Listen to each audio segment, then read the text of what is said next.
भाई जो गुरु बचन पे डट गे, कट गे फंद 84। सतगुरु साहिब एक शरीरा और सतगुरु बिना न लागे तीरा। बिल्कुल क्लियर कर दिया कि जो मंद बुद्धि भगत अपने गुरु को यानी सतगुरु को और कबीर को यानी परमात्मा को दो मानते हैं, अलग अलग मानते हैं, उनका गुरुदेव ने भ्रम निवारण कर दिया कि सतगुरु और साहिब एक शरीरा, दोनों एक ही शक्ति हैं और सतगुरु बिना न लागे तीरा। लेकिन उस कबीर जी से महत्वपूर्ण भगत के लिए सतगुरु होता है, क्योंकि सतगुरु बिना न लागे तीरा अर्थात भक्ति करके सतगुरु ही तुझे उस तीर पहुंचाएगा, सतलोक के किनारे पहुंचाएगा। इसलिए कबीर अर्थात परमात्मा से ज्यादा प्राथमिकता एक भगत ने भक्ति मार्ग पर अपने सतगुरु को देनी चाहिए।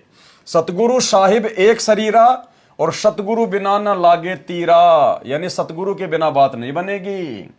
सतगुरु बाण विहंगम मारे और सतगुरु भवसागर से तारे। सरलार्थ, जो सतगुरु मुझे मिले थे, कौन कह रहे हैं? गरीबदास जी। जो सतगुरु मुझे मिले थे उनका तथा सत्य पुरुष का एक जैसा शरीर है। ये उनको कैसे पता? क्योंकि वो स्वयं उनके साथ में गए थे, डबल रोल में सतलोक देख के आए थे।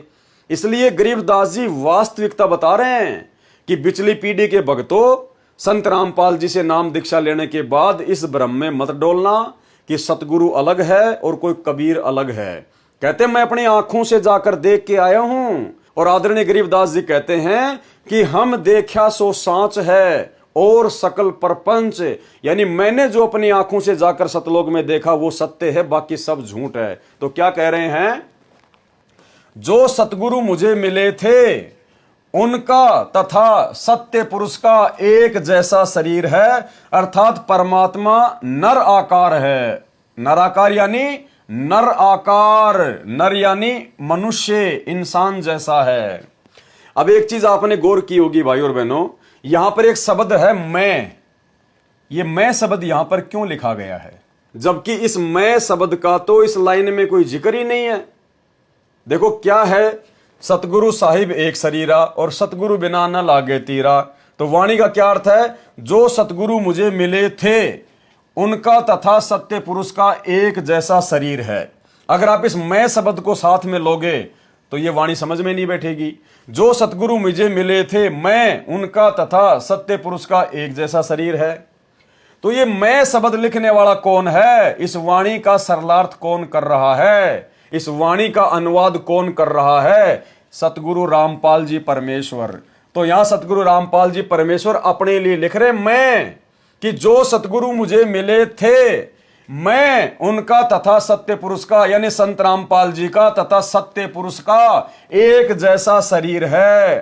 परमात्मा निराकार है, यानी यहां गुरुदेव गुप्त रूप में अपने आप को परमेश्वर सिद्ध कर रहे हैं हम भक्तों के लिए।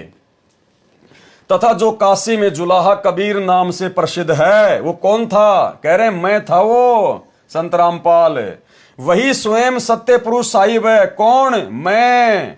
वही संत रामपाल जी स्वयं सत्य पुरुष साहिब है। ऐसे सतगुरु बिना सत्य भक्ति का तीर नहीं लगता। किसके बिना? मैं यानी संत रामपाल जी के बिना। ऐसे सतगुरु बिना सत्य भक्ति का तीर नहीं लगता, अर्थात जन्म मरण सत्य साधना रूपी शस्त्र से नाश किया जा सकता है, जो सतगुरु ही प्रदान कर सकता है। सतगुरु विहंगम, विहंगम क्या होता है? जैसे पक्षी एक स्थान से उड़कर दूसरे स्थान पर चला जाता है, उसको विहंगम मार्ग अध्यात्म में कहते हैं। बाण मारता है अर्थात ऐसा भक्ति मार्ग दे देता है जिससे साधक पक्षी की तरह उड़कर सत्य लोक चला जाता है। क्योंकि जब पक्षी एक जगह से दूसरी जगह उड़ता है तो पीछे कोई निशान नहीं छोड़ता है, अतः उसको विहंगम मार्ग कहा जाता है, विहंगम चाल।